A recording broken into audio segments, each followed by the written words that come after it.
Irv is heartbroken. And then he said something that was really crazy. He said, oh, nah, you know, I was sitting next to, when I was watching that shit, I was sitting next to, I had a 20-something-year-old. I was like, you wasn't supposed to say that. Yeah.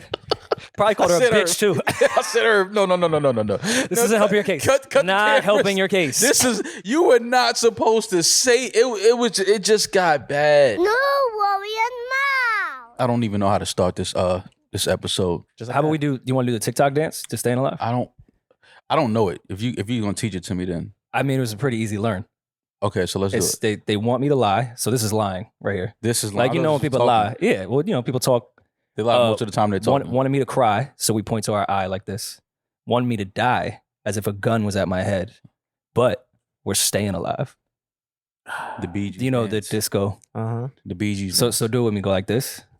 Okay. Wanted me to lie. Wanted me to cry. Wanted me to die. Okay. Ooh.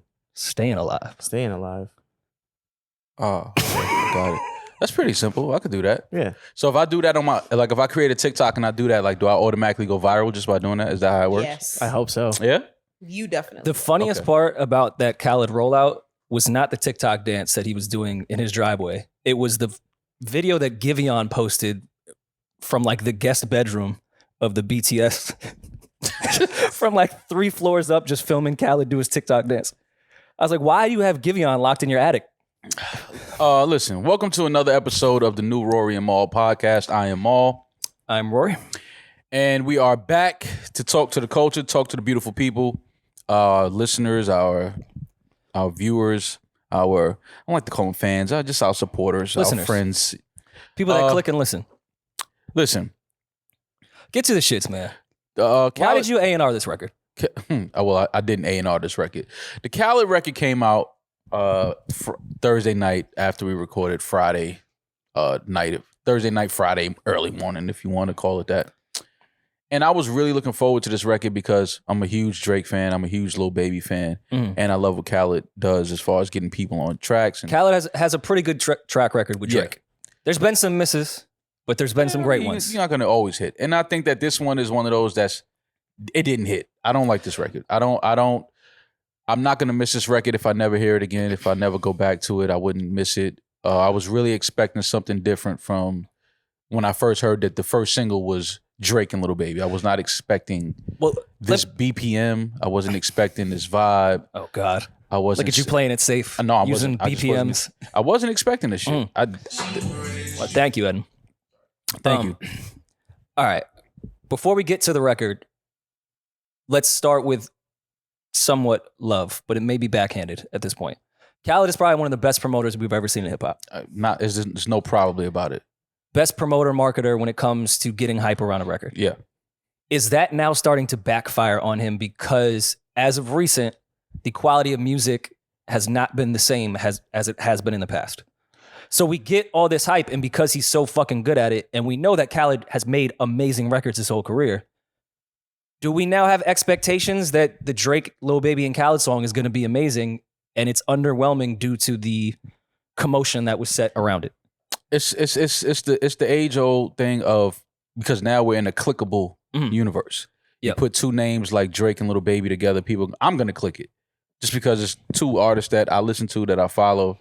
So when you put them together, a lot of people are going to click this record and listen to it and stream it and play it because they want to hear what Drake and Lil Baby have to say. Well, I guess my question is, and I don't know Khaled's opinion on this. I'm sure he thinks it's a great record or he wouldn't put it out. At what point do you pull back some of the promotion because you know you don't have one of those? Because it's tough to get one of those. You don't never. Even the greats don't always have one of those. Khaled is not wrong in what he's doing. You never pull back the promotion. Of course. Never, I mean, that's you his never personality. say it's the greatest record in the world. You never stop saying that. You never stop selling. He told it. Mark Wahlberg it was the hook of the century. Yeah, like you never. He's supposed to do that. It's his record, his song. Was he talking about the Bee Gees or was he talking about this one? Probably the Bee Gees. He probably was talking about the Bee Gees. But it's, Khaled is doing what he's supposed to do. Mm-hmm. The thing is, you have to start living up to the gas that you're throwing on it. Yes. And don't get it twisted. You got a Drake verse, you got a Lil Baby verse. Two of the biggest rappers currently. Listen, the record is going to stream. People are going to click it. They're going to listen to it. They're going to play it. But as a music fan, as a, I'm listening differently. I'm listening to what they're saying. And Drake and Lil Baby was saying some shit on there. It's just the song. You could tell it's really no chemistry. It's like the song was just like, okay, this is the beat, this is the hook. Y'all go in. And I think that now it's like people want or expecting a little more chemistry on these records, especially when you're talking about two of the hottest artists at the time with Drake and Lil Baby. It didn't feel like they believed what they were saying. Right. It's almost like, okay, it's just a Khaled record and we're just gonna put a verse on it. It's gonna be the first single and it's out there and people are gonna play it because again, it's Drake and Lil Baby. But the music, it didn't stick to me. It's not, and I know it just came out, so it may grow on me and radio force it on you and people will play it in cookouts and day parties and DJs are gonna, they're gonna play it and I get it. I'm not gonna play it. But this is not, it's just not for, when I hear Drake and Lil Baby, I was expecting something totally different from this. Banger. Do we think Khaled is getting lazy? Not at promotion, at the product that he is promoting. Yes. I don't think it's Khaled being lazy. I think it's the way that these records are being made. But I feel like Khaled, when he first started doing his albums, even though he had access and relationships with these huge artists, it still felt like he was pairing them in a unique way to create these posse cuts and certain shit. Even when he would put like Nas and Scarface, all these other types of shit, T-Pain fucking medleys, it felt like he was really putting together records and not going, who's the hottest? Even though all his albums had the hottest rappers, they were paired better. Yeah. This just feels like, okay, well, I know Drake will always give me a record. Baby's the hottest young artist. Mm-hmm. BGs, go ahead. I really feel like that was the formula. Yeah, but it's not, again, if that was the formula, it's not. I think that artists have to have real chemistry. Like you could start to feel like, okay, this was just send the verse, this is the hook. Like you just need real chemistry on certain records. And then, like I said, artists like Drake and Lil Baby, it's like I was expecting hands down record of the year, no doubt about it. Like this is it, and this is not it for me. I just think Khaled used to take his opportunities when he would have, like when he did the Jay and Beyonce joint, which didn't go as crazy as it probably should have because I felt like Khaled went in and tried to make a unique record with Shining. And like something that was different that probably B and Jay hadn't been on at that time. I appreciated that a lot. Like I thought that was really dope. That didn't feel lazy. That felt like Khaled went in there and like really did something. Even when he had what's the Future Beyonce and Hove record? Future Beyonce and Hove. I got the keys. I got the keys as Future and Jay. Oh, Top off. Top off. Even that, you could say what you want about that record. He still got three of the biggest artists and had Beyonce rapping. They tried to do something unique on there. I liked it. Yeah. This just feels lazy. Yes, it's not a record that I would miss if I didn't hear it. If I didn't go back to it, I wouldn't. The video is interesting. I like the concept of the video. I think had they had more time, they could have kind of did better with the narrative as far as the Khaled hospital shit and could have went into different hospital rooms and done other funny shit. But yeah, more cameos. It's still not a bad video. I like the concept. I get it. Drake is typically funny in those types of things. It's just I don't know. The record. Listen, maybe it's for the kids and I don't know. When you say Drake and Lil Baby, I'm expecting something stronger than this. That's all I'm saying. Yeah. This wasn't strong enough. Like it didn't. Like I may have listened to it twice since it came out, and I'm just like, okay, it's just, decent song, decent hook, decent beat. But obviously Drake and Lil Baby are saying some shit. Their verses aren't terrible. They're two of the better rappers that we have. I actually think the record is just not strong enough. Like I don't. The cool story I think around the entire record was one they didn't really highlight like that. Can we pull up the producer's name? What's the story around the record? He posted up a picture of, I just want to get the producer's name. He also produced on some of Drake's last album. Nyan. So Nyan is a young producer. He posted a photo of him as like a baby damn near with Khaled, which I thought was really fucking cool that you have this photo with Khaled from God knows how long, and now you're producing his first single with Drake and Baby. I thought that was really cool. Oh, that's a cool story. Yeah, I thought that was ill. But the song, the music is what we're talking about. For sure. The story behind it is great. The story behind I'm it just is trying great. to find something other than I don't like this record to say. I mean, it's okay not to like a record. I mean, there's more records to come off of the Khaled album. The album is still coming. I just don't this to be the first single with Drake and Lil Baby. Me personally, my personal opinion, I was just expecting something a little stronger than this, I agree. and that's all. But again, I mean, after the last Khaled album, which I was critical of, and I felt like even Khaled rushed it, and Khaled would say it was not his best work. Mm-hmm. I didn't go in with much expectations in this. What, hearing Drake and Lil Baby? Come on, bro. You had to have it's impossible not to expect something when you hear Drake and Lil Baby have a record coming. Baby is in the middle of tour right now, right? Yeah, with Chris Brown. Drake we've definitely seen is kind of in, I don't want to say post fully focusing on music mode, but Drake is definitely getting older.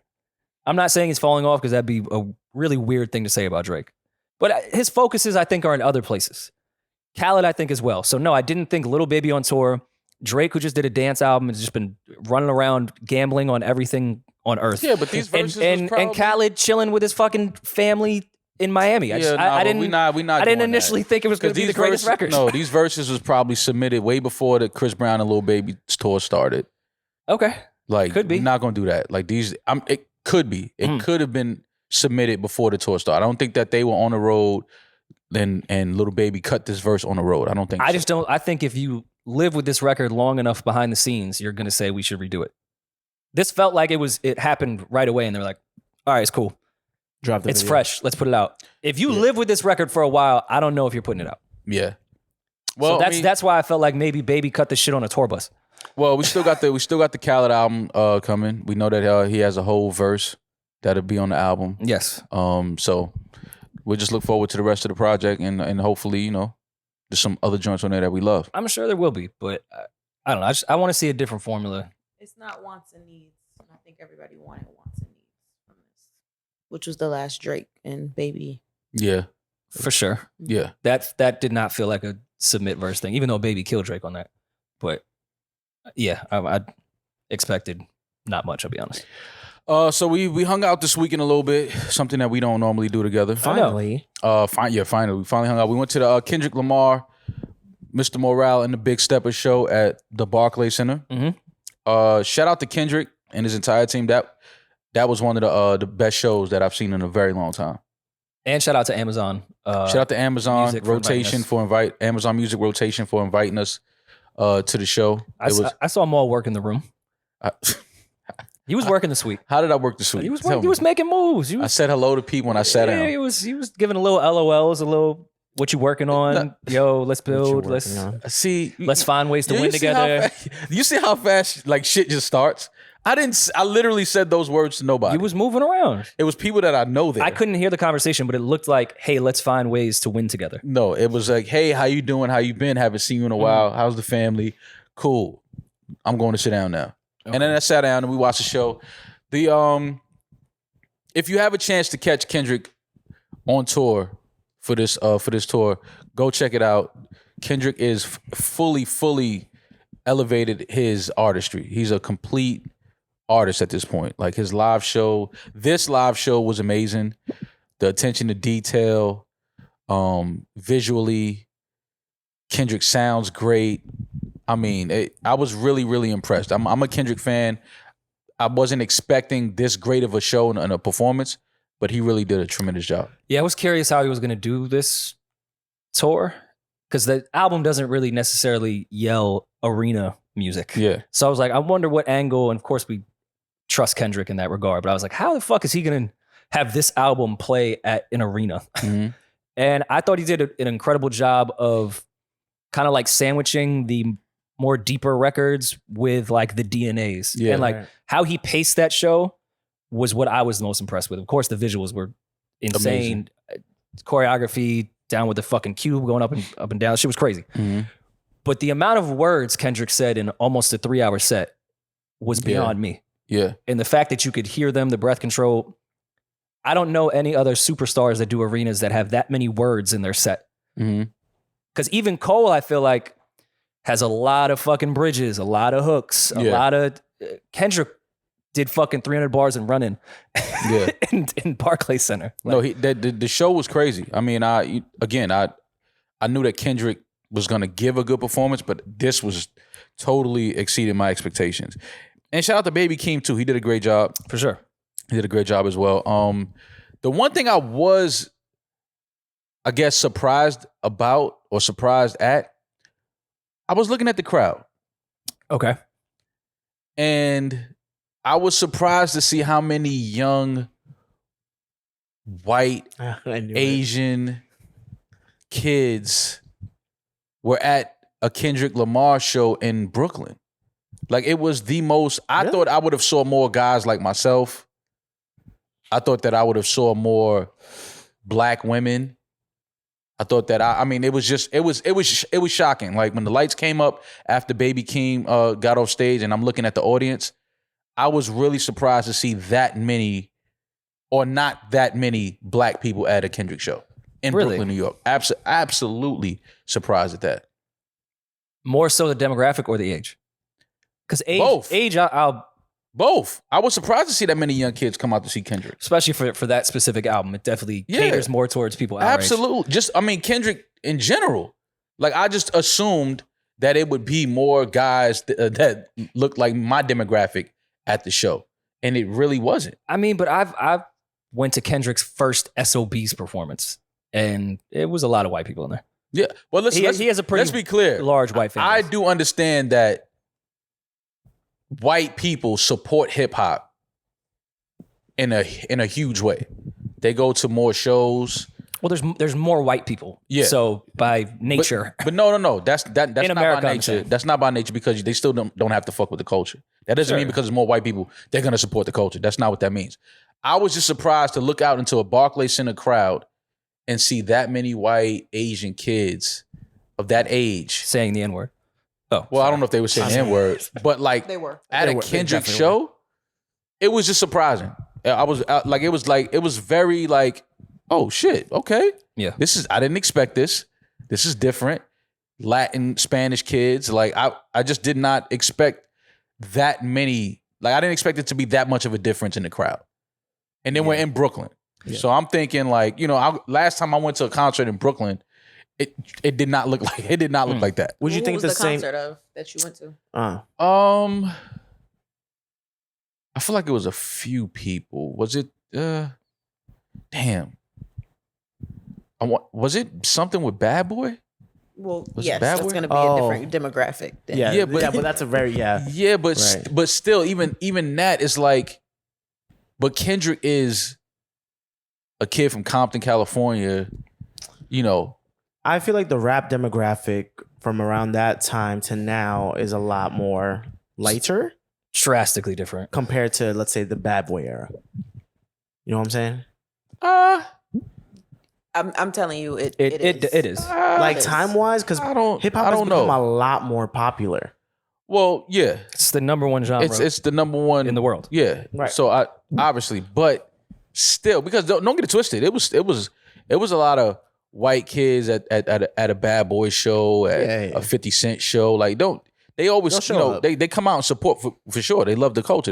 They love the music. But it was just I did not expect to see that much of a difference at that Kendrick Lamar It's show. like a Kanye show. Oh well, okay, well, yeah, okay, I see what You know what I mean? Like, I just didn't expect it. Yeah, I mean, I guess Kendrick, because at a Jay-Z, 50 Cent, Kanye type show, they were so wildly mainstream. Even though Kendrick's numbers say he's mainstream, he doesn't really make mainstream music. Kanye Right. makes fucking universal, Yeah, almost pop records to some degree. yeah. So that I wouldn't be shocked. But yeah, I see your point with it, with a Kendrick show to that degree. I'm curious how these younger kids received that album. They loved it. That's Obviously, what it's at 32. I fully understood why I embraced the album so much. Yeah, But I'm curious, like, what a 24-year-old thought of that content or like that perspective. yeah. Because it was very much content driven than it was production driven, whereas Damn was very heavy production driven, even though there was content there. But Right. like at the Damn show, I could totally understand a bunch of younger kids being there Yeah, because it even had the Rihanna. It had some records that felt almost popish too. yeah. This doesn't have any of that. Yeah, this one was like, and going back to what we said when the album first came out about me feeling like this album was like it was like an audio book. Yeah. It Kendrick performed it that way. It was almost like poetry, you know, even his visuals and the choreography, the type of dance. It was very poetic. It was a story. And he did a great, I don't know who's the director of the show, but whoever the director is, they did a great job. Shout out to Kendrick, shout out to his entire team. If you have a chance to catch the Kendrick, Mr. Morale and Big Steppers tour, definitely go check it out. Definitely go support because you're not going to be disappointed. This is one of the best shows Can't wait. that I've seen in a very long time. Yeah. It was really, and we can wrap up, but it was really cool just personally. I remember when I was like 17, I went to J-Rock and Charles Hamilton. Wow. Weird pairing, I know. I think they were both signed to Interscope, that's why. Mhm. Both of them at SOBs together. And Kendrick was J-Rock's hype man, K-Dot. He was just some kid that was rapping along with J-Rock in between breaths. And Sirius Jones was there. And this was at the time when Charles Hamilton would literally like freestyle battle anyone, like on the street. His ex-girlfriend got punched in the face. Still one of my favorite viral moments. That might have invented viral moments. That was definitely one of the first ones for sure. Absolutely. That and you mad because I'm styling? Oh yeah. No, that might have started everything. That started viral. Did moments. anyone ever interview the guy that like? Why did that upset him so much that he was being styled on? When you from the hood and you being styled on, Rory, that's how it. That's how quick shit turns real. Can you imagine that guy in battle rap now? If he can't handle you mad because I'm styling on you. Yeah. Now it's worse. Now they're gonna put a pistol in your mother's in her ass. and fuck your Not in her daughter. mouth. They go, yeah. Now they're very disrespectful. Yeah, that guy versus Arsenal would have been hilarious. Yeah. So yeah, at SOBs, then Charles Hamilton and Sirius Jones started battling in the crowd, and then this fucking little kid looked like damn near K-Dot just took the microphone and started everyone. Can't say that. Oh, I'm sorry, you're right. Blur that out. Blur that out, Eddin. Started rapping really well. Yeah. Especially for an unknown person that was just a hype man. So it was really cool to see Kendrick go from the crowd at SOBs to now The stage the at Barclays. Barclays. It's weird to actually witness that in real time. He also did, after his Barclays performance, he did an intimate set at the Dumbo House in Brooklyn. I did not go to that just because I just know how weird that those type of things can get. What do you mean? Whenever Jay-Z is at an event, And Beyonce too. and That's a Beyonce, different and they're at monster. like a intimate setting somewhere, I try not to go because people just act so weird when they're around, and people that you know just start acting like they don't know you. It's weird. It's weird times. So Rory had brought it up when we at the suite. He said, "Yo, Kendrick is doing an intimate set at Dumbo." Which I said, "Peace, I'm going home." I didn't even think about it. Which the only reason I really wanted to bring it up was because this album was an intimate album. So I was like, Yeah. oh, that could be really cool to like see the other side of this album, intimate setting. I then also knew Jay-Z and Beyonce were going. So I was like, I'm cool. that's going to be a fucking thing. No longer. Though I will say, I was very happy on my way home looking at all the fucking IG stories of outside of Dumbo House, inside, or just how much of a fucking mess it was. Of course, it's going to be that way. Yeah. And that was the other thing. I knew it was going to be a fucking circus trying to get in there. When I got home though, I did start seeing clips of the actual Kendrick performance. And I was like, damn, at minimum, I wish they would have streamed that. Because it looked like a really cool performance. Yeah. Like when I got home, I was like, damn, maybe that would have been worth the bullshit. Nah. Like, because that looked really love Kendrick, love Kendrick, love J&B, but nah, I'm going home. That's the type of way I like live music. It's Yeah. more of an intimate setting, especially an artist like that. But I heard Julian was telling me a brawl happened afterwards. How you go to an intimate Kendrick Lamar show with Kendrick at the keys? I'm telling and then you, think, let me go punch this bro, dude in I'm the face. telling you what happens. Whenever Jay and Beyonce are in a space like that, people start acting weird. And somebody probably started acting weird with somebody that they really know. And it was like, what? Like, I know you ain't acting crazy. Like, and it just, before you know it, fists start flying and now furniture is being ruined. New York felt like old New York again. Summer Walker there was had so a- much shit going on. Summer Walker performed at the Hulu Theater. I'm mad at Justice because I had talked about going to the summer show, and Justice was like, "Oh, you know, Can't say that. I love." Well, no. Edit this. No. He said why? He said why? I was like, well, I love Summer. I think she's amazing. Love her music. We all know that. He was like, yo, but she's pregnant, and like, I guess she can't give a full out performance. Like, it's not going to be like a summer set. I was like, oh, you know what? Okay, I get it. And then it happened to be, I think, the same night as the Kendrick show. Yeah. So I was like choosing between Kendrick and Summer. I just went with Kendrick. Well, it was at an actual theater, and I feel like I could enjoy a pregnant Summer set if I have a seat as well, and like just sit and enjoy the music. Yeah. Rather than stand like at a festival. I've also seen Summer perform a few times. You've traveled internationally to go see her. I've never seen. I saw Kendrick perform once, and that was like years ago. So this was like my first time catching Kendrick live in a few years. So I decided to do that. But I heard the Summer show was great. I heard she killed it. She did a great job. And everybody that asked me about Summer, it's still a thing. Like, she gives terrible performances. Because people ask me all the time, like, Summer, like, isn't she like boring on stage? And I'm like, yo, you know what? She actually has gotten a lot better. Those narratives can't change. Because remember when Rihanna first came out, that was the number one thing. Absolutely. Like, yo, Rihanna's a terrible performer. Absolutely. And now that's changed. Yeah. Completely. Now it's like the complete opposite. She puts tickets on sale. They're sold out in 10 minutes. And it's a great fucking show. Yeah. Speaking of Beyonce earlier, how was the Renaissance club party private event? Did you get into Studio 54 attire? Like, did you get the taco meat out? No. Tell us everything. I didn't go to it. I seen a few people on my timeline dressed up. They were going. People looked great. They were dressed like it was the 70s all over again. But I didn't go. I wasn't invited. I'm not that cool yet. So there's that. I guess so. You trying to make me feel bad about not being invited? I wasn't invited either. Okay, so then good. So we're in the same fucking boat. What's wrong? I was trying to be your plus one. The Young Money performance happened. We were on the show last week with all kind of conspiracies about why it was canceled. We may have had some conversations in private about why it was canceled. So the performance happened. Drake came back COVID negative. Quickest turnaround on COVID negative I think I've ever seen. Oh yeah, money talks. And the Young Money performance, the Young Money reunion happened at the Budweiser stage in Toronto this weekend. Saw some videos, saw some clips.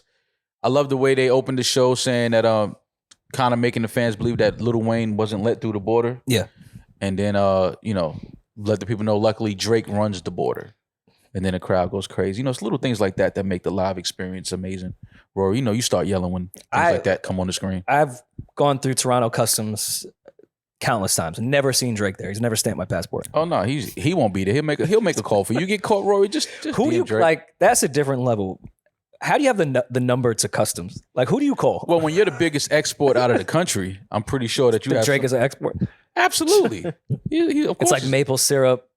Drake. 1000% is maple syrup, and then Drake, Tim Hortons, and then poutine. No, Tim Hortons might poutine is underrated. Tim Hortons might be after Drake at this point. I don't know. Drake is definitely the biggest export out of. Yeah, absolutely. Wow, absolutely. All right, do you think he's bigger than maple syrup? It's close. It's close. Drake is not bigger than maple syrup. It's close. I'm just saying it's close. Oh yeah, Bieber. Is Drake bigger than Justin Bieber? Yeah. I think so. I don't know if that. Yes. I think so.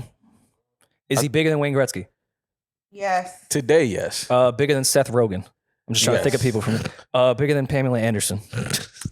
Why wasn't she at the North Stars? Why ain't bring out Pam? Yeah, that's who would have really set that party off, right? You got Pamela Anderson to come outside, Drake? Oh, you the fucking man.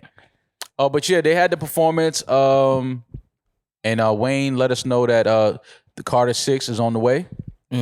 I know Rory went crazy. He went crazy, Julian. Rory was in his house. Let me see if you broke something in here. Something is broke.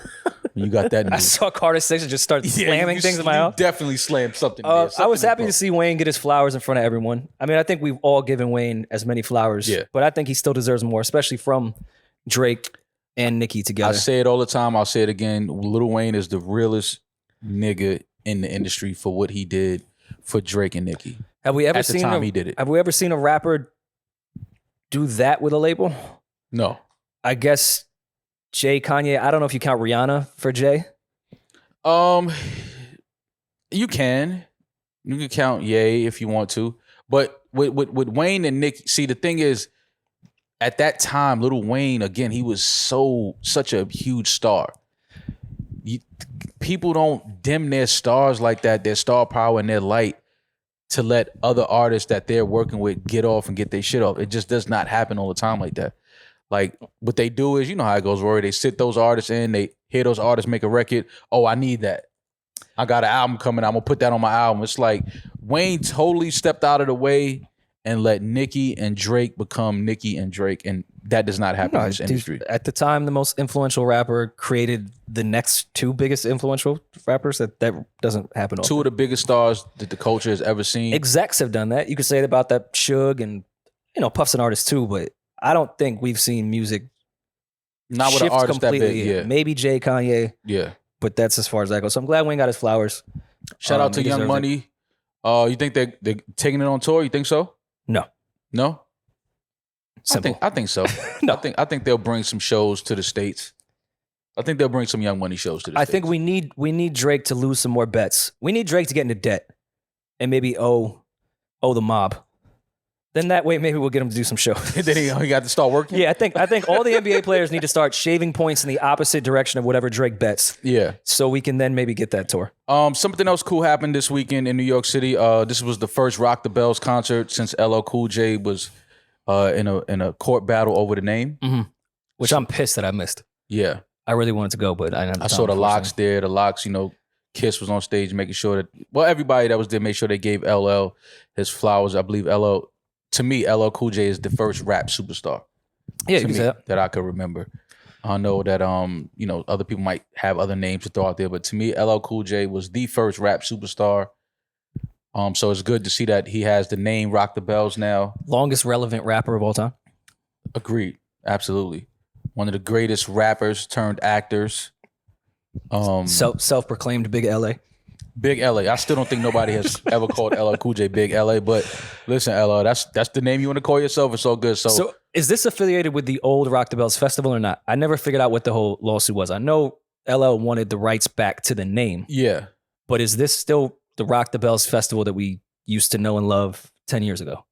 Well, he won the Rock the Bells trademark. So this was just a show called Rock the Bells with no affiliation to the old Rock the Bells. I think so.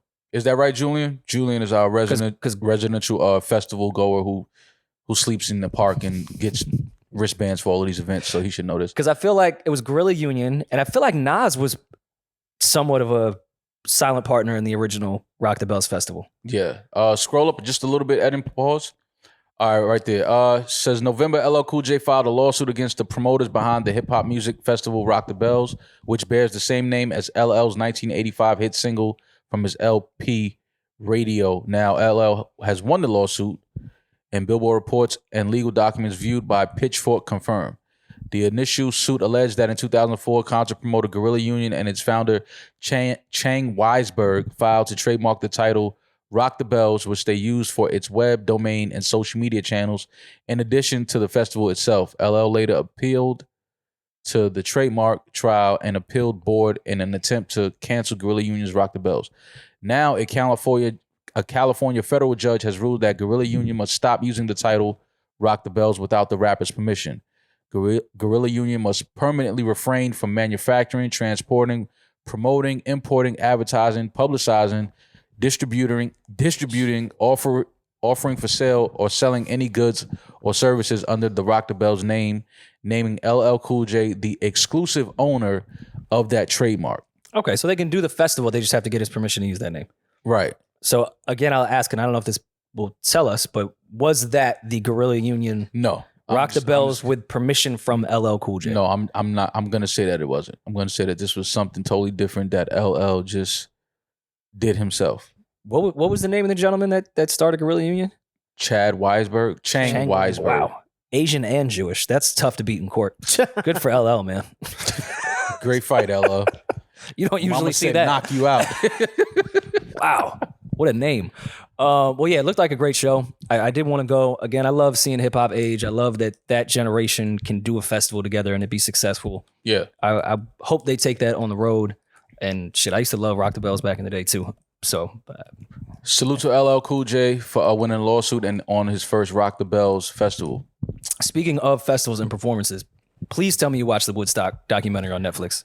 Trainwreck, Woodstock 99. I did not watch it, and I'm mad because everybody was telling me to watch it. I was caught up watching a whole bunch of other shit. But this is something that I've been told that I must see. This is must-see TV. Fam. It's been a theme for the past few weeks that I keep wanting the older generation to apologize to us for calling us hussies, crazy, out of our mind, drug addicts. Y'all were so much fucking worse. I don't know about worse. They burnt down a festival based off peace and love. Well, yeah, sometimes peace and love, you got to burn all this shit up and then say peace and love and walk away. I get it. I do want you to watch it so we can fully dissect the entire thing. I'm definitely watch it. I'm going to watch it tonight, and then later on this week, we'll talk about it. We'll come back and we will revisit the Woodstock documentary. They were fucking wildin'. Woodstock was a great time from what I've been told and pictures that I've seen over the years, but I'm hearing this documentary really gets into the whole Woodstock thing. So yes, please watch that. So next I'll check that out this week. Because I have an hour's worth of content to talk about with that shit. Something that did have me tied up over the weekend and had me glued to what was her name? Glued to the tube. Yuck. The Drink Champs episode with Irv Gotti and Ja Rule. Shout out to Rory. Shout out to DJ EFN. Listen, man. Get to it, man. Come on. You know, I'll hold back now. I understand that we make mistakes as men, and sometimes we sit amongst each other and we say things that we shouldn't say, and you know it happens. But goddamn it, somebody should have pulled the plug on Irv on this one. I mean, this was some of the most cringeworthy, some of the most embarrassing, some of the most hard to watch, but you can't turn it off because you can't believe he's really digging this hole. I'll say at no point did I want to turn this interview off. This was some of the most, I can't believe he just said that shit I've ever watched in my life. And I didn't know if anybody else felt like that, so I started tweeting about it. I'm like, wait, this Irv Drink Champs episode is fucking crazy. And then everybody kind of like echoed my sentiments of like, yo, fam, it gets worse. Well, I'm just a little confused. Did he have a relationship with Ashanti? Well, I don't know if you noticed or not, Rory. Ashanti bought this watch, actually. She bought me this watch. And this is why I wore it today, because I knew we were going to talk about this. And that was the thing. It's like, Irv, listen, we love Irv. We love Ja Rule. We love Ashanti Murder Inc. We love what they did for the culture. Gave us some classic records. Never have I seen a display of, yo, did you know I beat in my entire life? Yeah, it was just like, I know Ashanti was like, see, this is why I had to stop fucking with this dude. I know she said it to herself. And listen, I'll even try to put some bail in. I don't think it's wrong for two entertainers or people of notoriety to discuss previous relationships, hopefully in a respectable manner. This was just like, this was a tell-all. It wasn't the Murder Inc. story. It was the Irv and Ashanti story. And if that's the Murder Inc. story, I'm cool. I think we got all we need to get from that. Like, I don't even want to. Even EFN tried to do his best to bring some order to it. It's like, hey, I think we've done enough of it wasn't just Ashanti. EFN. It was Ja trying to like pivot it and get out of there. Like Ja did it. Ja, we got to give Ja his flowers. Can I give one of these flowers to Ja? For sure. Ja, you get one of these flowers. You were an amazing wingman. You were trying. You were doing all you can do to steer that ship into another direction, but Irv and was stay mutual, because a lot of what his income now is performing with Ashanti. He had to stay mutual because he still has a great relationship with Ashanti, and obviously Irv is his guy. He's used to the shit though. You could tell Ja has just for the past 30 years just been like, that's Irv being Irv. I know how to handle it. You could tell that this one was Ja like, holy shit. Like, bro, you might be going a little too crazier than I've ever seen you go before. Nori was like, all right, well, can you tell us about what happened with Lloyd? Of course, we understand Ashanti, but let's talk about Lloyd. Irv was like, and then the guy that brought Ashanti into the label. It was I think it was like, the mic wasn't even working correctly. Like, they had to readjust his mic, and he was like, yeah, like, she bought me this watch. And the first thing, and listen, this is, in no means am I intending to disrespect Ashanti here, but at that moment, I said, Ashanti got some good pussy. That was within 5 seconds of the interview. He started the interview with, did There's you see my watch? It's engraved with There's Ashanti. no way you date a girl. You're not with her for years. You sit down on one of the greatest platforms we have in the culture right now with the Drink Champs, with Rory and DJ EFN, and you go up there and talk about a woman you've dated, and not only that, you're wearing the watch that she bought you. I mean, do you want my therapist's deep dive into that entire thing? That was probably the first time Irv had ever been left, especially at that point in his career when he was probably one of the biggest record producers out. You had a girl that you felt you put on and were entitled to everything from her, just leave you. Because throughout the entire thing, even when he got over the relationship shit, he started getting hurt on her saying, hey, I just don't think I want to do this anymore. And to me, that was... When Irv kept asking that question and coming back, it's like, how would you feel if you put someone on, they said they no longer want to do this? You would, like, I'm like, nah, maybe I'd talk to them about why they don't want to do this shit no more. Listen, if that's someone you supposedly love. To be fair, I understand. It was ego. It was insecure. Someone finally was over his shit and left him.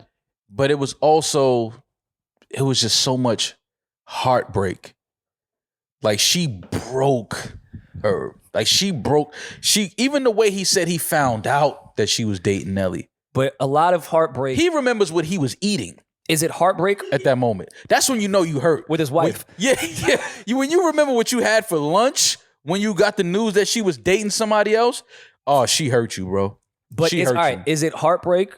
It's heartbreak. Or is it ego and entitlement? I know those are fucking buzzwords and all that shit, but everything Irv was saying to me, I took as he wasn't heartbroken out of love. It was his ego was so damaged and he felt so entitled to Ashanti because he had done everything for her. Yes. That he was owed everything. So but here's the thing. You can have inside of heartbreak, there can be some ego mixed in. Oh, for sure. But I'm saying I think it was all ego.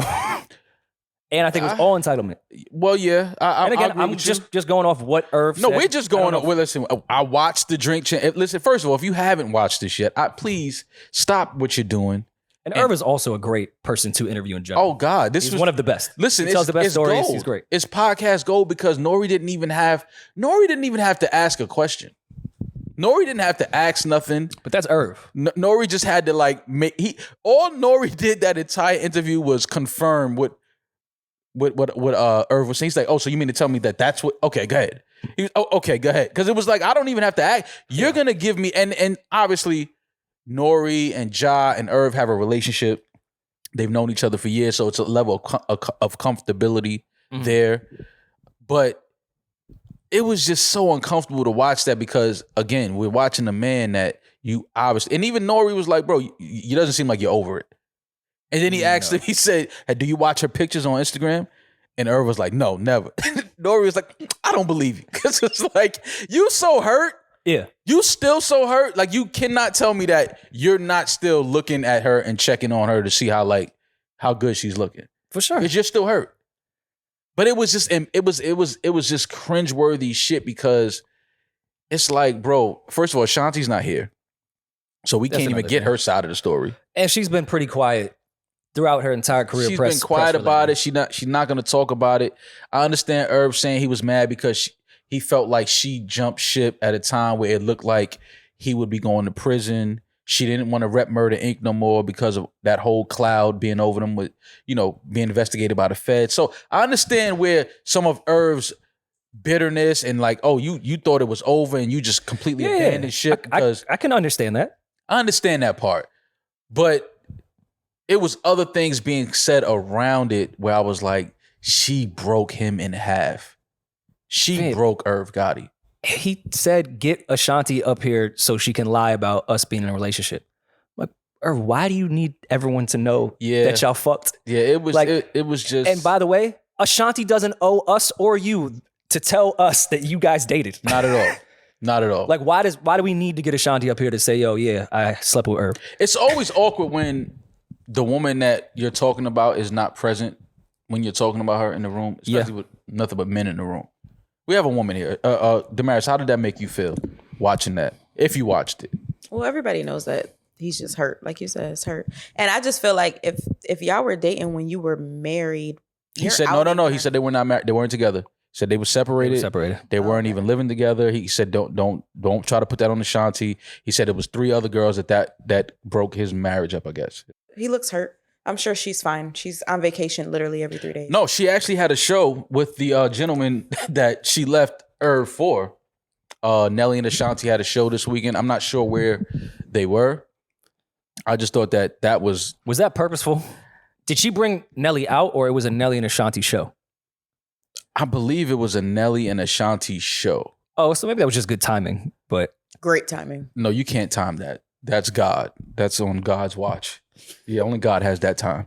That type of timing is only God. I just also feel for Ashanti too. Like, what if she's in a happy relationship right now? That's always the thing. It's like you talking about this woman and your relationship with her, and she's so far removed from that. She's happy, maybe has a loving relationship. Dude already has the stomach that you're doing shows with your ex, but at least it's for money. You guys are in a healthy place. I wouldn't hate on that. Go ahead. Yeah. I might even sing along to Dilemma if you're doing Kelly Rowland's part.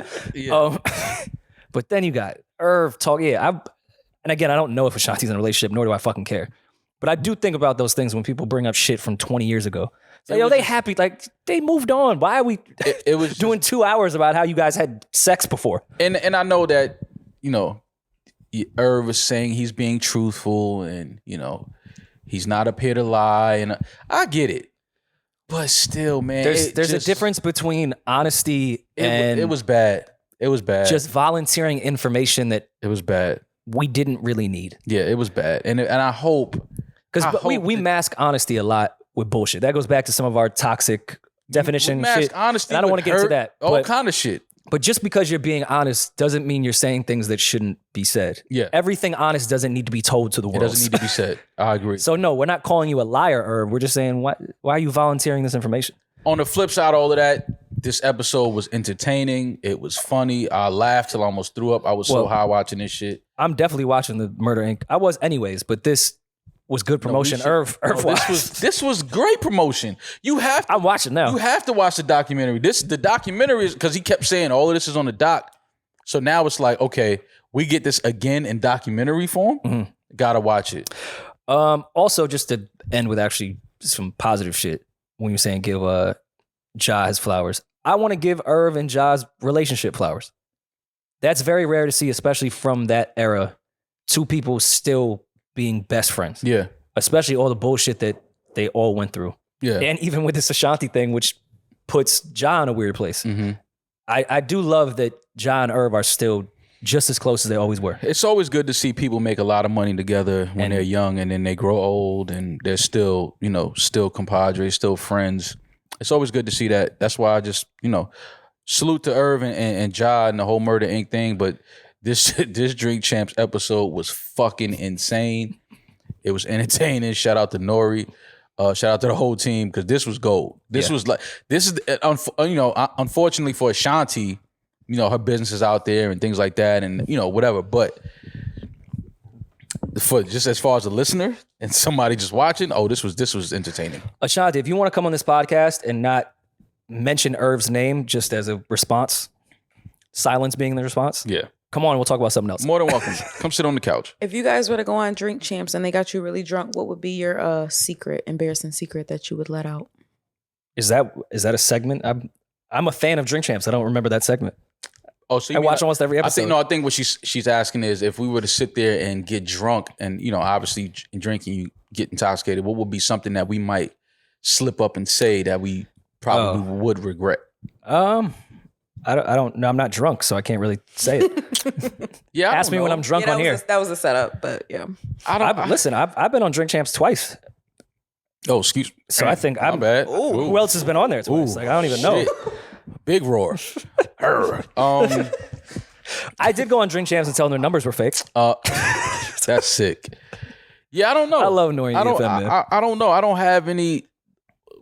Fortunately, I don't have any like those type of skeletons that are just like if I said something it's like holy shit, like word, like I don't have any of that. So I mean, it'd probably be I would probably say something that listening back I'd be like, damn, I wish I didn't say that, but it wouldn't be nothing too crazy. Well, I mean, I've been talking with Nori a lot.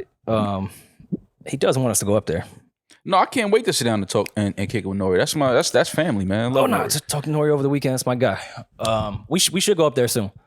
Yeah. So shout out to Do you have an ex? Maybe we could air out. oh God, no. Shout out to the Drink Champs. Shout out to Nori, DJ EFN. You want some bodies you want to claim? Nah, man, I'm not. I would never do no shit like that. You would have to inject me with fucking bleach for me to do some crazy shit like that. Alcohol wouldn't do it. I just would have loved if Ashanti would have went on like IG and just been like, yo, he's lying on his dick. No.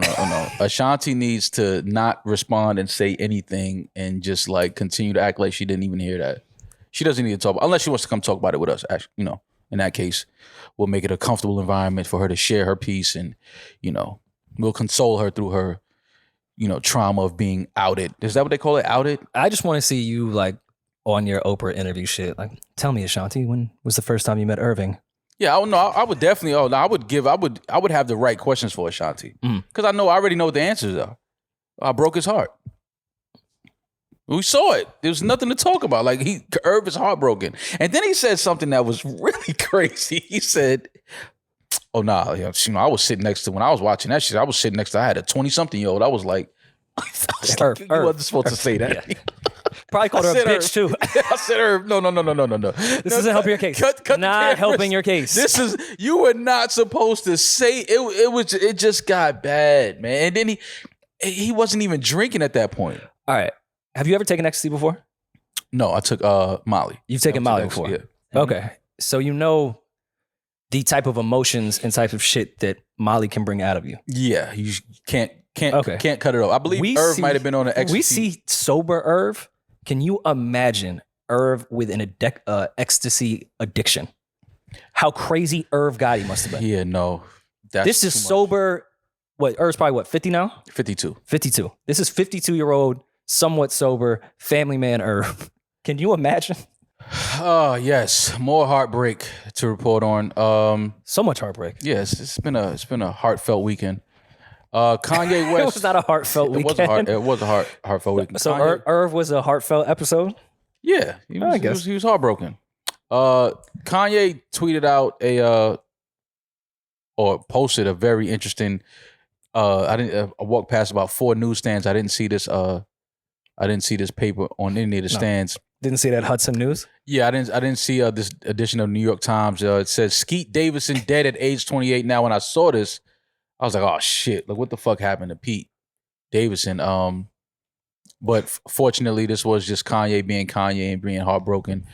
This Photoshop edition of New York Times says Skeet Davidson dead at age 28, and in very fine print it says Kid Cudi meant to play funeral but fearful of bottle throwers. Well, actually, I take it back. I'm Irish. Throwing bottles at a funeral is pretty regular. That's regular shit. Anytime one of my family members passes, I'm like, I'm kind of fearful of bottles being thrown. This is corny, man. This is corny as fuck. Again, I do corny shit. I know we just shitted on Irv. Yeah. Well, we didn't shit on Irv. We laughed at Irv. Of course not. And I don't want to make this I'm so fucking cool and don't do any corny shit, but come on, man. Mm-hmm. Didn't you want them to break up? Yeah, and is this? Do we know why he posted this? Is this because Pete and Kim broke up? I saw that there was reports. Okay. Yeah, my mom sent me page 6. Yeah. Oh, yeah. That's. My mom was a big SNL fan, and I believe that Kim. Did she tweet in response to this, or did she? I believe it was reported that Kim had asked him to take that down, which is like the 3rd time Kanye has alluded to murdering or killing Pete Davidson. I just, maybe we just not famous enough for these type of games, Rory. I don't know. Because who's to say? If we ever become this famous, you might play these type of games with and again, your girlfriend and her I'm ex. not saying that I'm the coolest or anything. Would I be heartbroken if the girl I wanted to be with, my ex-wife, got with someone else? Sure. But am I going to be mad at the dude? Yeah, no, you can't be. You never mad at the dude. I might be mad at him, but I have to privately hold that. My thing is, you shouldn't play with the death thing, the dead. Well, he's been doing that. Hold on one second. You shouldn't play with that. You know what I mean? You shouldn't play with. Wait, because I'm hearing all that. Okay. In the background. Go ahead. All right. Mm-hmm. You shouldn't play with, the whole death thing, dead at age 28 and all of this like that. Because he has a mom. Yeah, that's like that's not. I get it. I'm saying mom, he has Kanye family. is, Like it's just some shit you shouldn't do. And I mean, I guess in the Easy video when he killed him, that was a bit over the line as well. But then to double down That on was it. over the line? You think killing him in the video was over the line? Well, at least it was claymation. Yeah. The New York Times was a real paper. I just, listen, Kanye, man, I get it. You know, you I don't really get it. poking fun at him and I don't, but just the death thing is that's a little inappropriate. You could say heartbroken at age 28 or depressed or dead is like, come on, man. That's a bit much. So here's where I think Kanye may have pigeonholed himself with these things. I don't know Pete Davidson. I don't know if he's tough. I don't know if he's not tough. I don't know if he knows martial arts. I don't know if he has a legal gun license. I don't know anything about him. Mm-hmm. But the perception of Pete is that it's easy to bully him. Mm-hmm. And Kanye was bullying Pete Davidson throughout his relationship with Kim Kardashian. Mm-hmm. Now, Kim, in these reports that I don't really give a fuck about, say that Kim wants to get out there and date, and the Pete thing got too serious too quick and she had to leave. So what happens when Kim starts dating and she starts dating someone a little tougher than Pete Davidson? Is Kanye West now going to keep this same trolling energy when it's not Pete? Yeah, of course he is. Ain't nobody gonna put hands on Kanye. What happens if Kim's boyfriend is gonna beat Kanye up? No, but I'm just saying, what happens if Kim starts dating Big U? And I don't know if Big U is in a relationship. I'm just talking shit. It doesn't matter. But what is Kanye gonna keep doing? Is Big U dead at whatever age? Is Kanye doing that with Big U? Bro, listen, let me explain something to you. When you have the money that Kanye has, you can do whatever the fuck you want to do. You can say whatever you want to say. There will be no consequences. Nobody's running down on you. Nobody's putting hands on you. I'm not saying that that's not the case. I'm saying, will he do the same shit though? I believe so. I don't think Kanye gives a fuck about who it is. It's not him. He's not with Kim. That's what he's upset about. So it could be the toughest guy to the most awkward guy. Kanye is going to be the same. He's going to do shit like this. I think it's corny. I don't think you should, Photoshop a newspaper saying somebody's dead. But, that's how he want to play. Who am I to tell this man how to play with his ex-wife and the mother of his kids? It is what it is. I think it's corny, but that's how he want to give it up. I don't think that it has anything to do with Pete not being tough or anything like. No, I don't think that's it. I just think that he's just mad. He's just mad he's not with her. I just think it's funny that Kanye tweeted when Drake was getting more on his tough guy persona that Drake has tried to introduce to the world. He's running around like he's Pac. Kanye's been running around like he's Pac. Yeah, he's been running around with his cut off sleeveless shirts. And his high rubber boots look like he's prepared for Total Recall. I get it. Pac wasn't doing that, thank God. No, Pac wasn't doing that. He just had leather vests. I just think Kanye is in to keep up with this strategy and this energy. And Kim is saying, I want to go out and date. Yeah, it could get messy. It may not just be some scrawny 24-year-old comedian or 28-year-old comedian. Yeah, it does. That doesn't matter. Nobody's putting hands on Kanye. I can guarantee you that. That's not happening. Okay. But we'll see. I mean, I don't want it to happen. I'm just suggesting that he's put himself in, keep that same energy for the next guy she dates. Drink Champs has another classic episode out. They do. And then we got some news that some friend of ours are back. Rap Radar has announced that they are back. Shout outs to Elliot Wilson. Shout out to B. Dot. Rap Radar podcast coming back, I believe. What's the date they announced? Did they announce the date? Did they announce the date? Or a guest? I just saw that they posted up the flyer saying that Rap Radar podcast is back. But I'm happy for them. I think podcasting does kind of need some journalistic shit. Mm-hmm. Since they've been gone, it's been everyone's been running amok. Yeah. More or less. Yeah. We need some serious sit down shit from actual journalists. Oh, August 18th. Okay. Rap Radar is back. Why do you think they were gone? Do you think B. Dot and Elliot like each other? I don't think B. Dot and Elliot are friends. Why do you feel that? I just don't think they're friends. I think that they created something dope together, but I don't think they fuck with each other on the downtime. Well, what do you mean by friends? All right, can you pull up Webster's definition? Oh, don't do that because you know what that means. Like, yes, they could get along as work colleagues and business partners, but you're saying like friends. Yeah, friends. A person whom one knows and with whom one has a bond of mutual affection. Typically, they're mutually affectionate towards each other. Typically exclusive of sexual or family relations. Yeah. I don't think on that portion, yes. I don't think. Are you and Rory friends? I think we're friends. Yeah, we're friends. Okay. Yeah, absolutely. But I think there's plenty of people that work together that are not actually friends, and that's fine though. They're still friends. Okay, I see what you're saying. Like they still get along. You don't say friends. You didn't put the double friends on it. I'm saying we all speak somewhat of the same language outside of Webster. So do you not think they're friends, or you don't think they like each other? I don't think they like each other. Okay. Why do you feel that Just though? to clarify. I just don't think they like each other. But has there been like a specific moment within an interview, or like have you been out and saw them No. and they was just giving each other sassy energy? No, it's just a feeling that I get. I don't think they really like each other. I think they just have to work together. Well, And that's fine. I don't think that you have to really like somebody to get work done. I don't really know why they went on a hiatus. I didn't see a title logo on that flyer. So I'd imagine it was maybe business related as far as where they wanted to house their podcast and where they wanted to distribute Well, everything. Elliot lives in LA, right? From my understanding. I think Elliot lives in LA. B-Dot still lives in New York. So, I mean, that probably was something that was holding them back as well, like trying to figure out, all right, where we're going to shoot, where we're going to be at, things like that.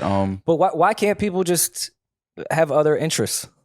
I don't think the Jesus and Mero shit is as crazy as we think it is. I think it's just two people that probably are at a point in their careers and age-wise that they have different ideas of what they want to do. Right. Of course, there's going to be some messy shit because it's all entertainment and they're entertainers, so everyone's going to fucking entertain. Right. Elliot and B-Dot there's an age gap. B-Dot now has a family. Mm-hmm. Elliot was doing a lot of stuff with Tidal, his own journalistic shit, not podcast related. B-Dot was doing the same over at Complex and MTV and at Epic. Like, I just think maybe they had different interests, which is okay. I wouldn't say they dislike each other. I don't know if they speak if they don't have to. But you gonna come on this side, so don't worry about it. Go ahead. I just saw both of them on Saturday. Okay. Separately though. That's what I'm saying. I was on what are you talking about? Oh, sorry, Peter, I'm snitching you. I was in an Uber on Lafayette in Houston, and I seen B-Dot walking down Lafayette like someone just killed his dog. I opened the window and said, B-Dot, you all right? He's like, no, Elliot just texted me. He didn't say that. He didn't say it. And then I saw Elliot at Ludlow. We had a drink and caught up. But I don't think... I see your conspiracy, but I just don't feel... It's not a conspiracy. I just don't think that they really fuck with each other like that. Do you think they ever did? At one point, yeah. What do you think changed it? I don't know. Was it Paul Rosenberg? Do you think the Paul Pod is the one that did it? No, I don't think that. I just think that, they just don't really have much in common outside of just loving the culture, loving music. They're both from Queens. Oh, that'll bring them together. No, that'll separate them. Yeah, like what? Especially if you're from the wrong block. Like it's war forever. Like what? I don't like them. What? Murder Inc. But I'm glad to see that they're back August 18th. Rap Radar with B-Dot and Elliot. So congrats to them on For sure. another year or another. Who haven't they season of interviewed? Rap though? Radar. That's what I'm curious with Rap Radar. I guess they'll go skew a little younger do more of the serious interviews with some of the Uzis of the world, maybe. Yeah, I can see that. I mean, there's always people out there to sit and talk with, and sometimes you double back on the guest that you might have talked to 5 years before, and some things have happened, and they'll figure it out. They're professionals. They know what the fuck they're doing over there. Should we have them on our podcast as like the press run, and then you could ask them like, "Yo, do y'all really fuck with each other?" I don't know if I want to get them on a press run. That's nasty. To talk to B-Dot and Elliot on a press run. I don't think they're gonna do a press run. No, I wouldn't want to talk to them under that. I fuck with both of them. So, but I'm happy. I am happy to see that they are back though, because I didn't know if we were gonna get Rap Radar again. Honestly, I didn't think it was gonna happen. No, for sure. And if the fact that Rap Radar, the blog, still exists, is it updated, Eddin? When you just went to it, do people still? Salute to everyone that still updates blogs. Yeah, I didn't even know that they still had this blog. Yeah. The sticky video. Sticky video right there. It's updated. All right. The search bar is Black Lives Matter? No, it's right here. Oh, okay. I'm sorry. What? What's going on? Why do they have that up there? Why not? Are you saying Black Lives don't matter? Come on, fam. Of course Black Lives Matter, but what is that shit? Are you suggesting that maybe all... No, what is that? I was What is that? I was trying to see where you're trying to take us. Oh, man, what is that shit? Come on, get that shit out of here, man. Yes, Black Lives Matter, but come on, man. I think we have enough information about that whole shit that it's like, come on, man, cut it out. Let's cut it out. They were beefing over that. Having a Black Lives Matter banner on that shit. Well, who do you think gives more all lives vibes? It's definitely Elliot. You think Elliot gives more all lives? For sure. I don't know, man. 1,000,000%.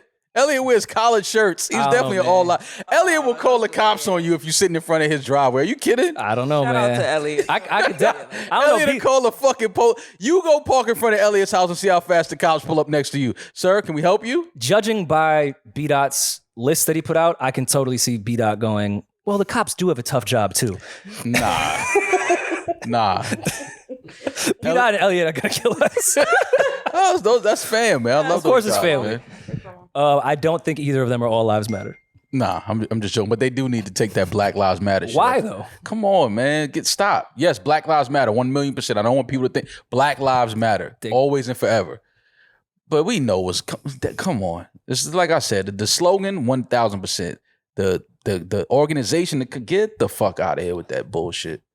When was the last time a blog mattered? When was the last, I remember the last radio moment that mattered. I think it was when Flex played Otis. Or when Flex didn't have Meek's diss. I was gonna say, that might have been the last radio moment. And everyone at Breakfast Club, don't get offended. I just don't consider y'all just specific radio. You guys are on YouTube and shit. You have moments all the time. I understand. Radio, legitimately going into your car and putting in 97.1 or 105.1 was probably the Meek shit. What was the last blog post that threw us over? The last blog post? I can't remember the last time I even cared about a blog post. They all steal from each other now, so you never know who put it That up is true. first. No. When was the last time you went on World Star? Last night. Really? Saw a nigga get put to sleep. Hell yeah. That's the only reason I still go on World Star, to see niggas get You knocked still go on World Star? Yeah, because I just want to see, you know what I'm saying, when niggas get knocked out. That shit it's entertaining to me. So they do have relevant stuff up here. I could just be out of the loop. It got weird for a while though. It was like you could do a live from World Star, like you could be on World Star and do an IG live. Like it was people up there. So you could beat people up live. Well, no, it was yo, I'm about to sneak him. Someone scream World Star. No, it was just, I don't know. It just got a little weird. I don't know. Hip Hop DX is the only hip hop blog I really still visit. Who was that actress? I'm just only seeing because we're looking at World Star right now. Who was that actress that was fucking going nuts in that neighborhood and drove her car into a house? I know I'm not the only one that saw that shit. Some actress that I had never heard of was in LA and going 100 miles an hour. Who? Yeah, Ann Ketch. Yeah. Who is that? Oh yeah, she was the wife in Donnie Brasco. You know Ann, yeah. Of course I know her. Yeah. What was Ann doing? She was what's her name? Wait, I know her well. Wasn't she married to Ellen? DeGeneres? No, that was Portia. No. It's Portia Rossi. Bro, She does give white lesbian vibes for sure. Can you? I don't know what Eddin is. What is I'm doing IMDb? whatever y'all tell me. So. Oh no! I want to scroll up. They were dating, right? Yo, I feel like tripping. Ellen be turning these chicks out. See? You said married, so I'm thinking Portia Del Rossi. Same shit. You date somebody for 3.5 years in Hollywood, y'all married. You don't think? Yeah. See, I know I wasn't tripping. They kind of look alike. Do you think some stories are gonna come out about Ellen eventually? That some came out that she already. No, she was an asshole to her employees and shit. I understand that. You think some Epstein Island? No. I'm not saying that, or I'm not saying anything illegal or sexual assault, anything like that. I'm not saying that. I'm just saying I feel like Ellen gets in her bag a little too much. Why? Because she's dating beautiful women. She just gives me those vibes. No. Like dominatrix. We're gonna hear some crazy stories about how Ellen is turning these chicks out. Ellen just got style, and she knows how to have fun, and She has money. and that too. Like the way we used to hear about Drake's grotto shit in his backyard with the pool parties and all that. I just think Ellen does that with NDAs on a way crazier level. I think she has the most hoes in Hollywood. Is this a fantasy of yours? Well, No, I don't, she's a good dancer, but she's not really my type. yeah, I mean, well, she's Ellen is women like Ellen. All right, so you don't think it's weird that Ellen dated her twin? I just think there's some sick shit going on. Not in an illegal way, just... They do look like they could be, her and Ann could have been Like, I feel like when they Cousins, at least. White cousins. Yeah, for sure. like when they were making love, I feel like Ellen was looking in her eyes and going, I'm you thought thought about beautiful. Ellen making love? I'm What's saying wrong right with now. you, I dog? didn't even know they were dating until 5 seconds ago. Oh. I just feel like she looked in her eyes and said, "Oh my God, I'm so beautiful." Because I can Not you're so beautiful. Because we look identical. I can see me in you. Yeah, I get it. Yeah, I didn't know about this. Hopefully she's okay. They said she's in ICU, I believe. Yes, I hope she is okay. But not an excuse for that. Yeah, and they're saying cops expect DUI. Like she was She was going through a residential, like where kids and shit are. Yeah, that's It's not even like some highway shit. You was going 100 miles an hour in a residential neighborhood. But was anybody? And then you drove into someone's home. But was anybody? I hope hurt? she's okay, but I'm not like. Sorry that I'm not immediately going to like prayers up. I'm more concerned for the neighborhood. Yeah, no, but I'm just trying to make sure, was anybody hurt other than herself? I don't think so. But no other than the car damn near blew up. Like she was in a well, gratefully nobody else was hurt, and hopefully she's okay because it is being reported that she is in ICU. So since we're on this, condolences to the family. 6 people passed away in Windsor Hills when a nurse, I believe she was drunk as well, going through a breakup, which drove into a gas station, drove into something that killed 6 people. I believe she's still alive, but very, very sad situation. it always, unfortunately happens like that. The person that caused the accident usually always survives.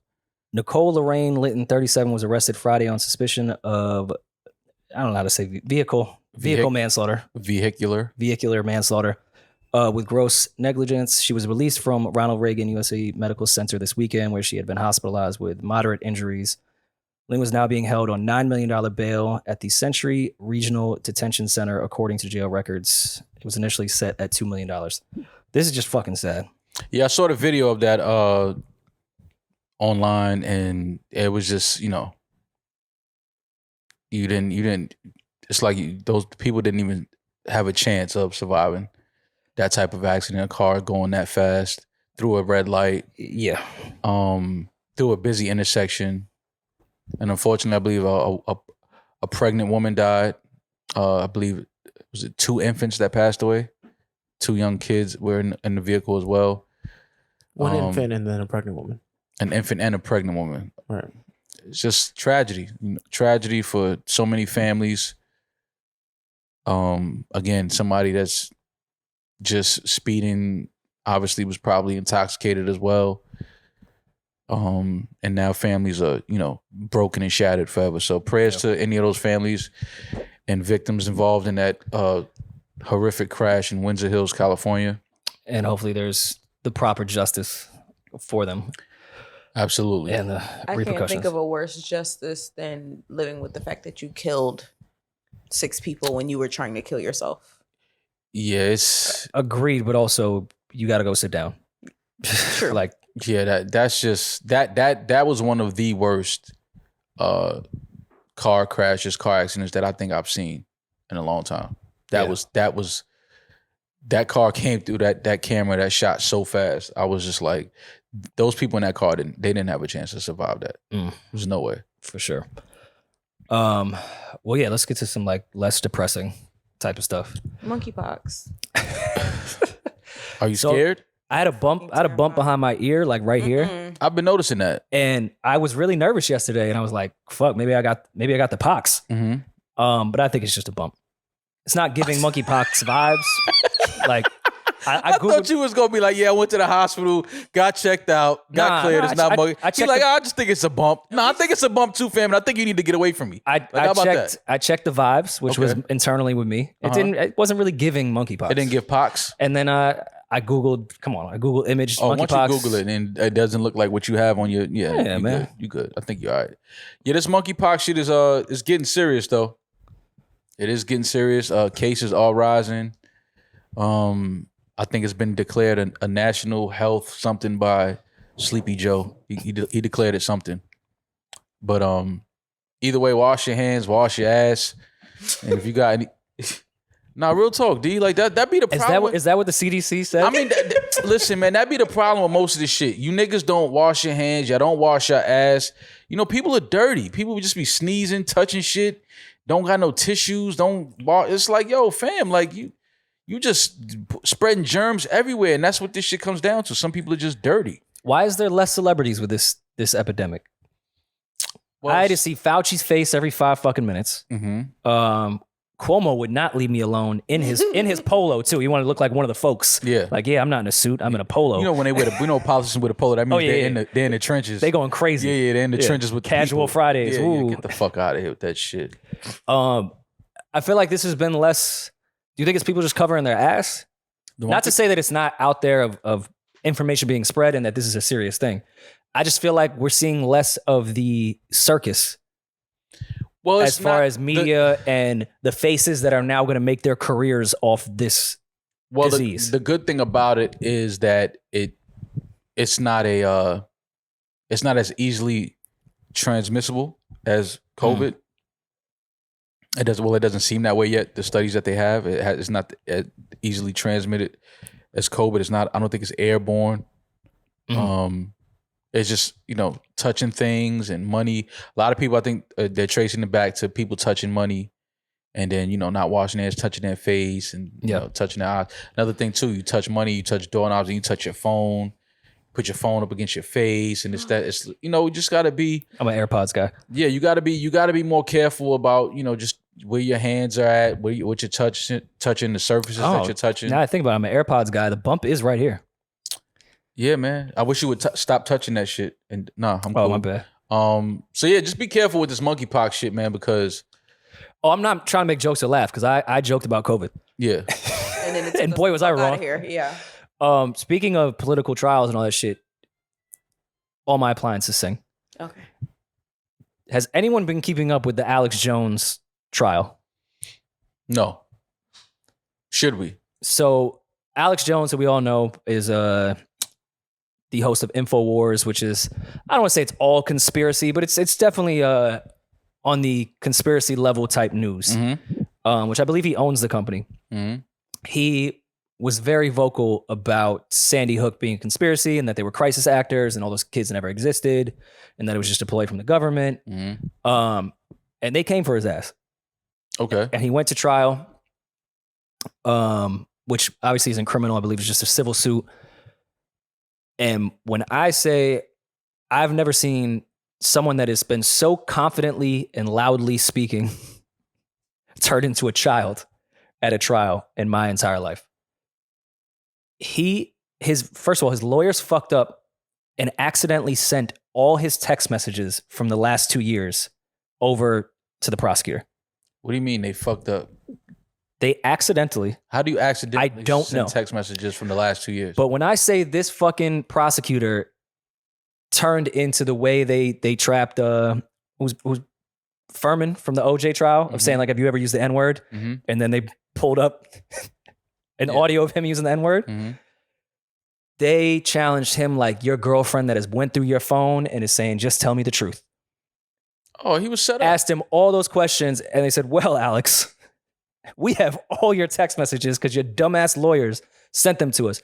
You have been spewing this in your text messages, so you can plead the fifth all you want. He is going to owe, I think, the Sandy Hook victims and families, estates, all that, $45 million or some shit. U.S. conspiracy theorist Alex Jones must pay the parents of a 6-year-old boy killed in the 2012 Sandy Hook massacre $45.2 million in punitive damages, on top of $4.1 million in compensatory. I don't know. This isn't the podcast to hear people. Compensated damages already awarded. For falsely claiming the shooting was a hoax, a Texas jury decided on Friday. Neil Heslin and Scarlett Lewis, separated parents of slain 6-year-old Jesse Lewis, testified that followers of Jones harassed them and sent them death threats for years in the false belief that they were lying about their son's death in the December 14, 2012 shooting that killed 20 children and 6 staff at Sandy Hook Elementary School in Newton, Connecticut. Well, I mean, hopefully that'll put an end to some of these conspiracy theorists that go too far with the shit that they be saying and that they be putting out. I just think a lot of people on the internet, and even we see with artists with like the stan culture and everyone having the hives and all that, I don't think people realize when you say something on the internet, the way your hive is going to go attack that person and how that you could be responsible for that shit. Yeah. And it's, As if Alex Jones could not already be looked at as insane by a lot of people. His followers could be identified the same way. So when you say, hey, this is a hoax and this family is crisis actors who's grieving their 6-year-old child dying, you don't realize that you're consciously sending all your minions to go attack verbally a grieving family? It's fucked up. Conspiracy theorists, to me, sometimes they just offer another idea, right? Another reason, but when you start talking about the death of kids and start challenging that as being lies, you're going too far. It's full arrogance. You're going too far. As someone that does believe in a lot of conspiracies, I also believe that I'm wrong a lot.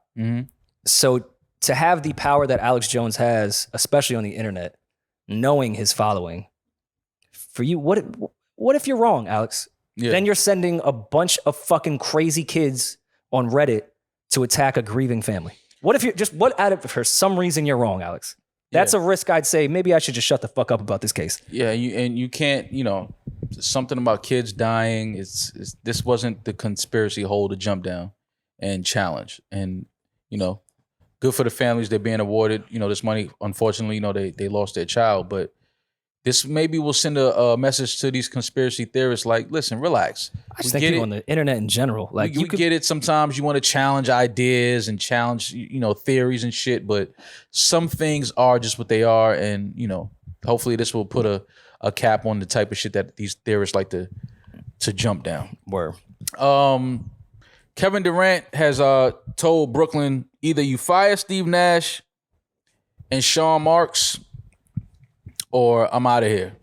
So I think got some more flowers here. I think we can put these flowers on Steve Nash's his desk. He'll be out of here in the next 24 hours. Sean Marks, we have some flowers here for you. You'll be out of here as well in the next 24 hours. There's no way that the Brooklyn Nets keep Steve Nash and Sean Marks and trade Kevin Durant. It's not going to happen. Okay, but let's think about, we are aware that he's Kevin Durant. It's Kevin Durant. Also just got swept in the first round. Swept. I'm sorry. Well, a lot of people... Do you think these arrogant fucking billionaires are going to let Kevin Durant... Yes, they will. ...push them around to tell Absolutely. To dictate what they're going to do with their franchise? Absolutely. I'm not saying it wouldn't be the right move to keep Kevin Durant and fire Steve Nash. I'm just saying, do you think they're going to let Kevin Durant tell them that? I'm old enough to remember Darren Williams getting Jerry Sloan fired. I remember that as Utah. well. Jerry Sloan was Utah, as far as I'm concerned. And if Jerry Sloan can be fired from the Utah Jazz because Darren Williams wanted him gone, I can saying guarantee that it's you, the right... I can guarantee you that move. Steve Nash in his first year as a head coach will be out of there. Guarantee you. I mean, I think Steve Nash should have went regardless. I just don't know with press and the relationship that you're going to have as an owner to KD that you could just go in the press and now dictate my organization. I'm just thinking how these billionaires think. Well, the thing, not how it should be. Well, a lot of people felt like a large part of them being swept was because of Steve Nash's coaching. Sure, but they felt like his substitution patterns, the players that he played, he should know. I agree that Steve Nash should be fired. I'm just saying from a press standpoint and how egotistical these owners can be, that I don't care if you're one of the best players in the league. You're not about to tell me how to run in the press my organization. That's all. Well, not running. Because then that opens up, I know they're looking at it, that could open up a whole different thing with every single owner in the league. Well, yeah, I mean, now you have your number one player. New, though. This isn't new. Like players all the time ask for coaches and GMs and shit like that. In the headlines like this, though, well, that because often it's Kevin Durant. It's one of the biggest potential off-season New York moves of the media. year. Yeah, it's it's a lot surrounding it. I don't think KD's wrong. I just don't know if the headline shit is the best route for anybody. But well, like I said, Steve Nash and Sean Marks, you can count your days or count your hours. Y'all are fucking out of here. It's been a great run. Actually, it hasn't been a great run. It's been a quick run.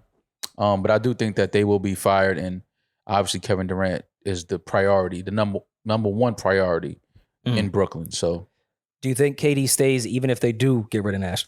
Yeah. I don't think KD wants to leave New York. I don't think he wants to leave Brooklyn. I think that he's just not happy with being swept by the Celtics. I think that he feels like it was because of coaching, substitution patterns, maybe even some play calling. But still, some accountability has to be taken if you're Kevin Durant. We know the level of player he Oh is. yeah, no, You were still swept. absolutely. It can't all just be Steve Nash. Yeah, but the coach, he maybe just feels like the coaching should have been better, and he's like, I don't want to go another year with this coaching staff. So I just hope he doesn't go it's to Kevin Boston. Durant. It's one of the biggest artists, one of the biggest athletes on the planet, one of the biggest, if not the biggest, name in the NBA. So yeah, Steve Nash is definitely the guy that will be kicked off the boat, without a doubt. I'm not even Steve Nash might be fired before we even finish wrapping up this episode. But what solves it?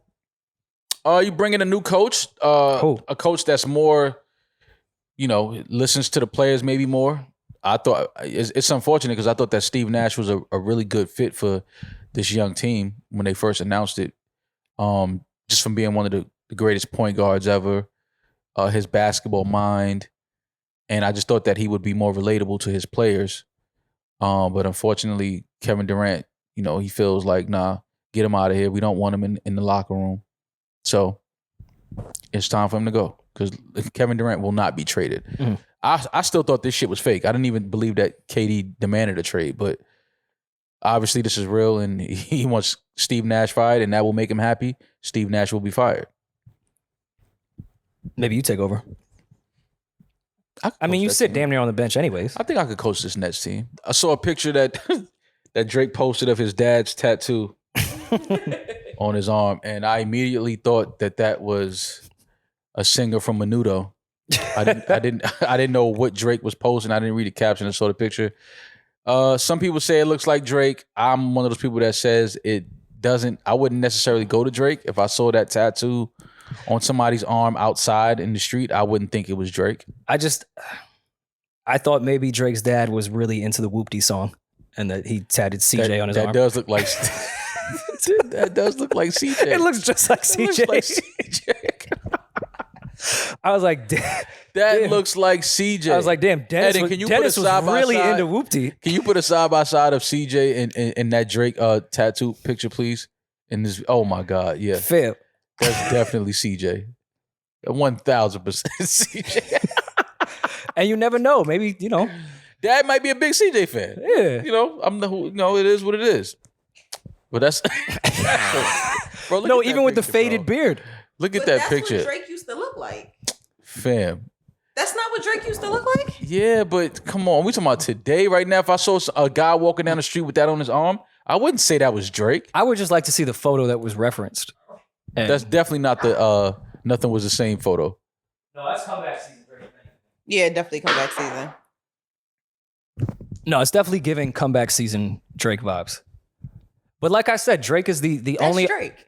Drake is the only artist ever that gets younger with every album cover.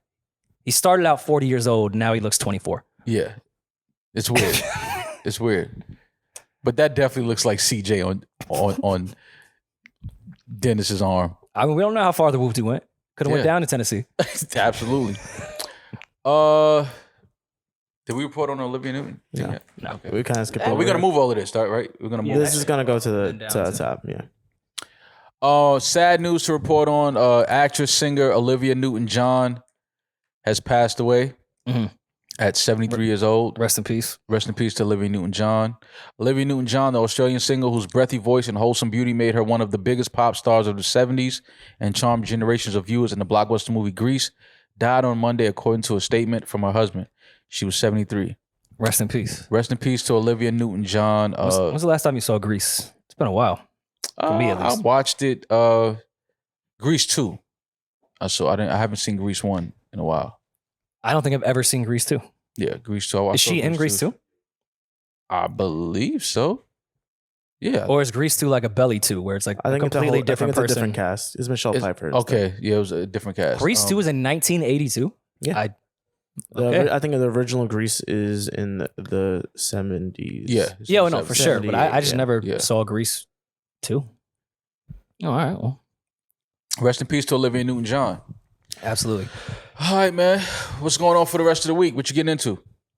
I feel like I answer this question the same every time. I don't think anything. Not doing nothing. We'll be back. We'll be to back. record again. We'll be back later on this week. Hopefully the weather is supposed to be hot as fuck for another 2 days, and then we finally get a break in this heat wave that's been going on. It's been a weird summer. I feel like it's been hot as like fuck the entire summer. It's been really hot. New York City has been really hot, really humid. The weather is supposed to break Wednesday. We get back to the low 80s. Thank God. That's the type of summertime weather I like. For 83, sure. 84. Keep it right there. This 97, 98 degree, 100 degree weather is, you can keep this shit. Also this week on Patreon, I mean, she would reveal Eddin getting his back waxed. There's some things coming out this week. We may not be doing shit, but Patreon, our pod, there will be a lot going on. We had a specialist come in and really get to the bottom of Eddin's back. Yeah, the bottom, the bottom of his back. Update on the tour. We are going on the road. September 18th, our first show is in Chicago. Tickets available now for all of the shows. Go to tickets at newroryinmall.com. That's newroryinmal.com for some tickets from live shows. Shout out to London. A lot of people have been hitting me up about our London date, and a lot of people said they're coming out. Yeah, I'm excited. I'm really excited for the London date. Yeah, definitely like to get over to the UK and talk to those They said London got the baddies. supporters. Some beautiful women in London. Of course. Absolutely beautiful women in London. Especially with my algorithms. Tickets available now. Chicago, September 18th. Washington, D.C., September 23rd. Charlotte, North Carolina, October 2nd. London, UK, November 5th. Atlanta, Georgia, November 13th. Dallas, Texas, November 19th. Houston, Texas, November 20th. Seattle, December 9th. Portland, December 11th. And Boston, December 18th. And we are still working on the New York and LA date. Just trying to confirm and lock down the venue. So yeah, man. Another week in the can. Well, half of the week. Enjoy the rest of the week. Yes. I don't know what y'all are doing. Demaris is probably gonna be somewhere throwing it. I feel like I haven't seen Demaris in a really long time. She been, you know what. But we're gonna Demaris save been that for the doing. Patreon Yeah, episode. you know what she been doing. So yeah, man. Enjoy the rest of the week. Can't even speak. Enjoy the rest of the week. We'll be back Friday to talk to y'all and kick it and check up on y'all, see how y'all doing. I'm that nigga. He's just Ginger. Be safe. Be blessed. Peace.